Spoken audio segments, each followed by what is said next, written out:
Well, hello beautiful people and welcome to the show. Where I'm at, there's going to be a fantastic project that's going to come up and spring up here in Westlands. Ladies and gentlemen, luxury at an affordable reach. Verona apartments are going to be coming up over here. Where I'm standing is the courtyard in between three very beautiful blocks overlooking this golf-like field, and it's going to be scrumptious, just absolutely divine. Ladies and gentlemen, welcome to Property Focus. My name is Peter Ngigi.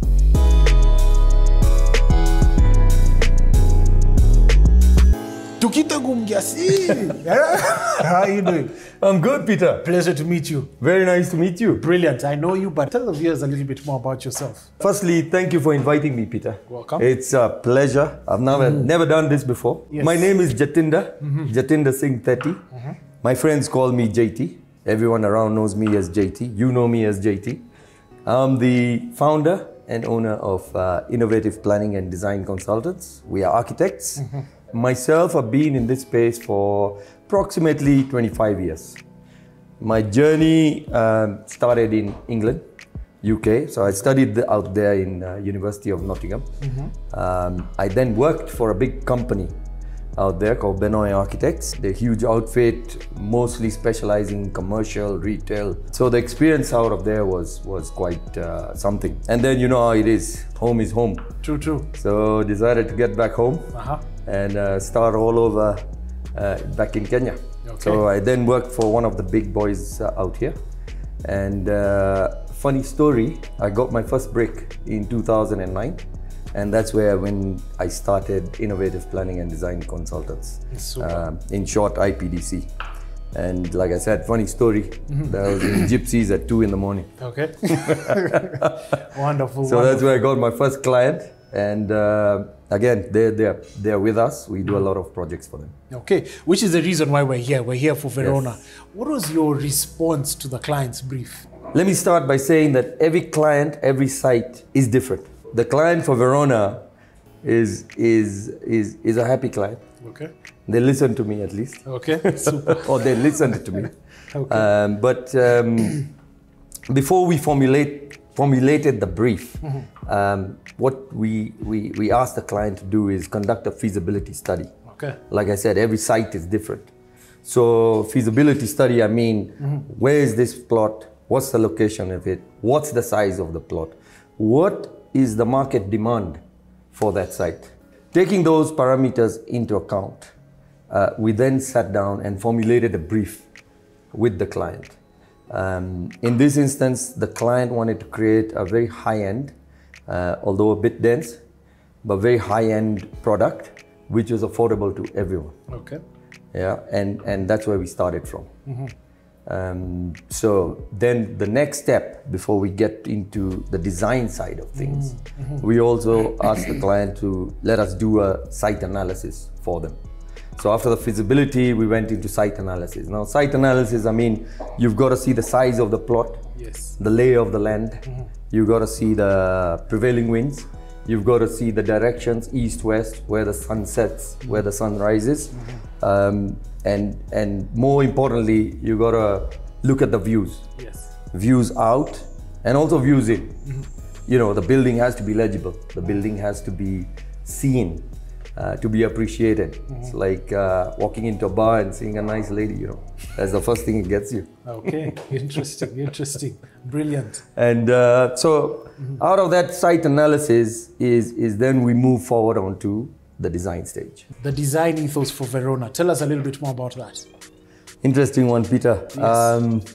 Like I said, every site has its own challenges and the requirements of the client need to be met. Every client is different in what they want. So, like I said, we do the site analysis first. And what was interesting about Verona's site was it had stunning views. The site sits off Mutangari Road, and it overlooks the greenery of St. Mary's.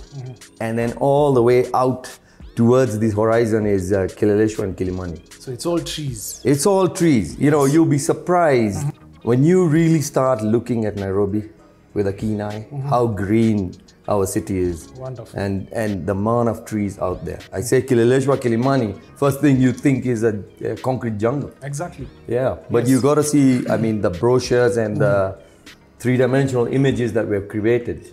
And what we've done is also married that to exactly where the project sits. Okay. You know, speaking of Kilimani, tell us about the orientation of the site. So, okay, we've got, it's a 1 acre piece of land. And what we have is, it's a broader site. So it lent to, what I had to do when we first started designing is come up with the planning concept. Now, the planning concept, and it doesn't just appear straight away. Okay. It goes, you go through design iterations. So what actually unlocked the key for this design was the views inward and the views outward over St. Mary's and into Kileleshwa greenery. So I designed something that has got a central courtyard, and we designed the 3 blocks that sit around this courtyard. Interesting. Now, also one of the client brief was to make sure that we maximize on the views, while also maintaining the commercial aspect of this site. Okay. You know, every client needs to get the best potential out of the site. Absolutely. Yeah. So as much as you're densifying, Yes. you also need to make sure that you are thinking of the buyers. True. Yeah. And when I design an apartment, we always walk around it like I'm about to buy it. Yes. I will buy here as well.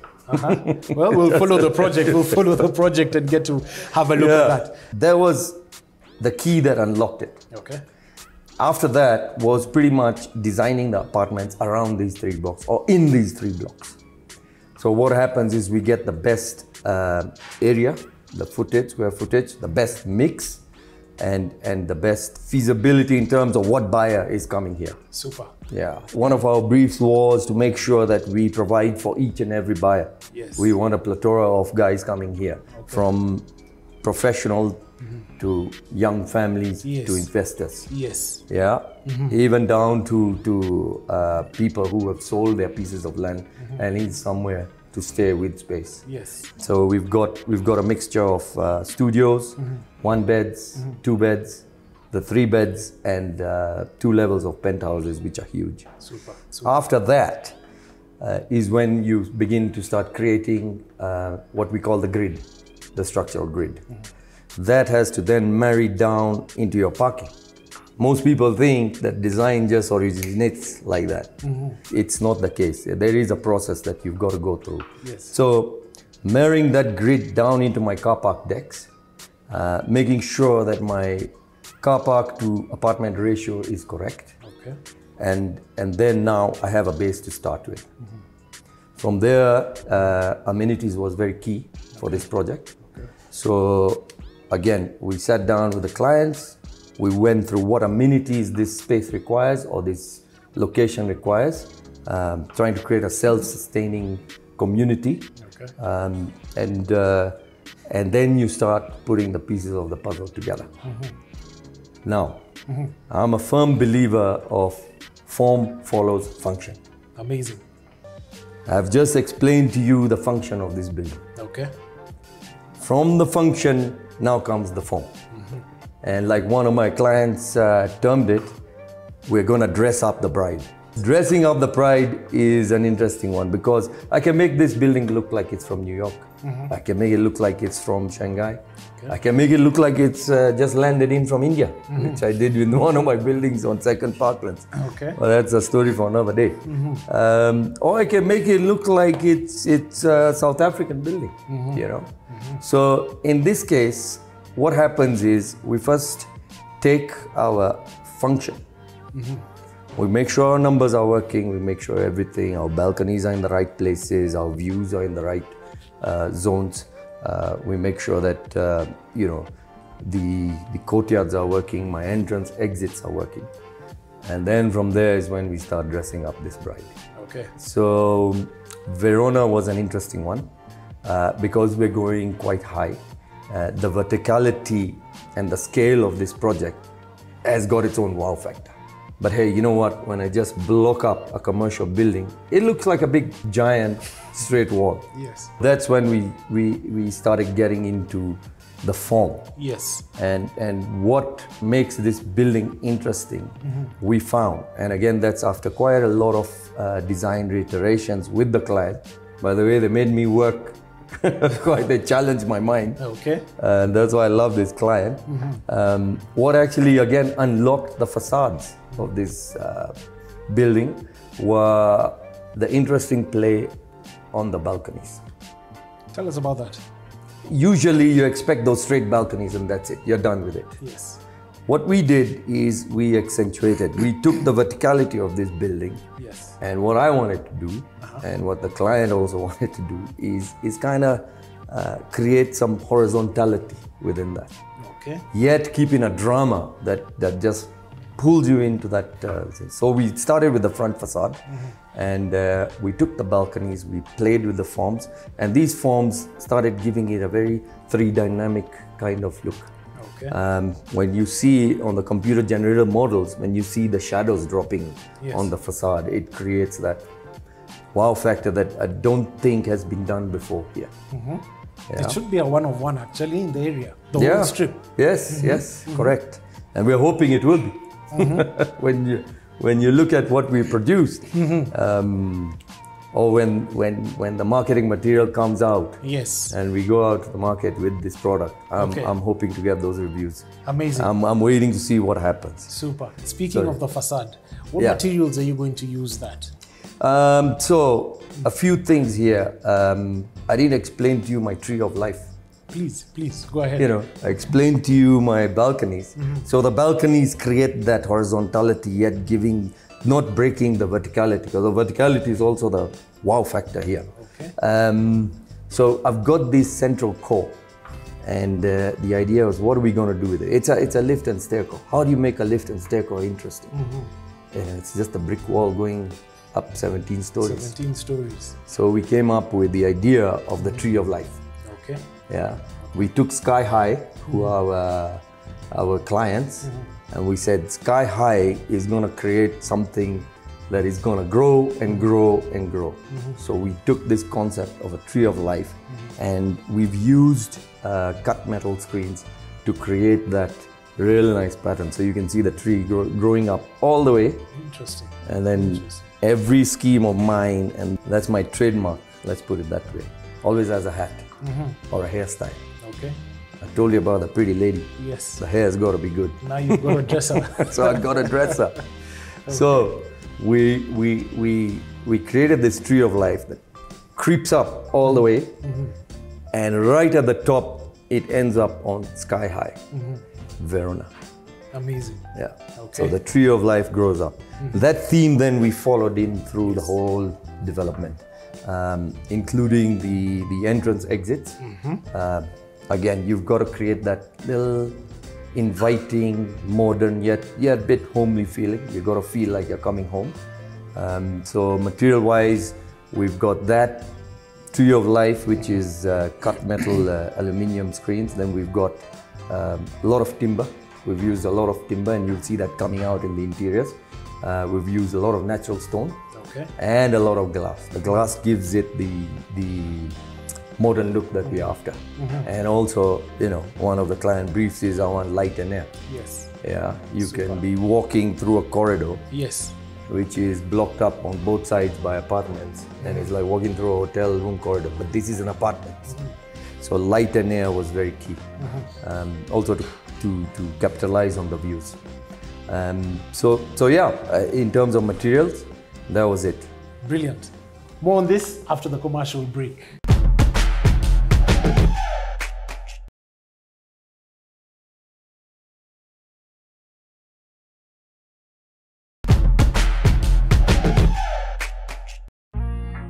Brilliant. Welcome back from the commercial break. We've got architect JT telling us about Verona, which is the latest project here in Westlands.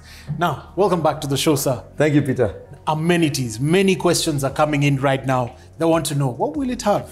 Amenities is a key one, and we find that most of the apartments or the big high-rise buildings, even down to the office spaces that we design, looking or are selling amenities as one of the key factors. Verona was interesting. Okay. Now, my client is also a good friend of mine. Okay. His name is Rohit Pandit. Now, when we started talking about amenities, I told you, first we come up with a whole planning concept. Yes. Then everything starts fitting in. The idea came out that, hey, you know what, guys, we've got stunning views. Okay. These are like golf course kind of views. And I've never seen an apartment building where it's situated having such amazing views. So we said, why don't we use the rooftop? Interesting, Yeah. So we put all the, I said, okay, that's a great idea. Yeah. I said, the pool as well? He said, the pool as well. Okay. I told him it's going to cost you. He didn't bat an eye. Okay. And so we designed the amenities all on the rooftop. I think it's unique in its setting. Interesting. We've got an infinity pool. Okay. That's right on the edge of the front block that overlooks. So this is St. a center Mary's. block that overlooks. Overlooks that greenery of Nairobi. Amazing. And it's right on the edge. So out of that was the first thing we plugged in, and then out of that we started designing everything else. Okay. We've got the gym and the social hall that are on the edge of both the other blocks, again facing the view. And what we did is we gave them full glass facades, so you can, while you're running, you're jogging, you can see I'm a gym guy. Yes. You know. You're in good shape. You're in good shape. Yeah. And you know, it kind of motivates you. Around that, we've got a fully fledged yoga center, a fully fledged spa that is connected to the pool side of things. We've got a lot of big relaxation decks. We've got a fully fledged games room. And This is for adults or the children? It's for both. And the adult one's quite interesting because we're going to put a poker table down there. Wow. And my favorite best is the Koroga spot. Brilliant. And the barbecue area that we created right on the rooftop. I don't think anyone's done that before. But True. It's a one of one. But it's there. It's there. So the amenities are plenty. And if you look at the location in and around, you got quite a lot going on in itself. It's walking distance from one of the grade A buildings that we actually designed. That's the address, which has serviced offices. Okay. You've got hairdressers and another spa right in the address as well. And then you can get to the various golf clubs all around. You've got access to the highways. You've got access to the super highway that's so quick. Access to the southern bypass. That's amazing. So all in all, amenities in and around are many. I love it. What would you advise other developers who are watching? Yeah, my advice would be, please choose the right consultants. Do your homework well. Okay. Every site is different. Don't think about putting a 5-star hotel in Kibera, for instance. You know? So do your homework well. Choose the right consultants and pay them well. Brilliant. And lastly, is you're only as good as the contractor who's building your building. Yes. And I've had this, Peter, so many times. In fact, thanks for giving me the chance, because I can tell everyone that, hey, do not, for 10 million shillings, go for a contractor that you never heard of before. Please use the good guys. Please do your homework well. So cut costs, not corners. Yes. Brilliant. Thank you very much. Thank you, Peter. Super. It's been a pleasure.